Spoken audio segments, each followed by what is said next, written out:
नमस्कार, आप देख रहे हैं N24 news Gujarat.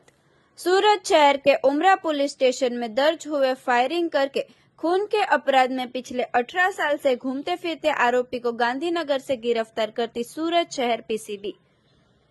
Pi RS Suvera साहेब ने पुलिस कमिश्नर श्री सूरत शहर की सूचना के तहत पीसीबी की टीम बनाकर टीम द्वारा घूमते फिरते आरोपी की बाबत पर टेक्निकल सर्वेलेंस और ह्यूमन सोर्सेज द्वारा जांच शुरू की है, जिसमें पीसीबी के एएसआई सहदेव भाई वरवा भाई तथा हेड कांस्टेबल अशोक भाई लूणी को हकीकत मिली कि ईपीको कलम 302 तथा आर्म्स एक्ट कलम 25(1)(a मुजब के अपराध के काम में घूमते फिरते आरोपी राम अवतार उर्फे मनोज सिंह मुलायम सिंह यादव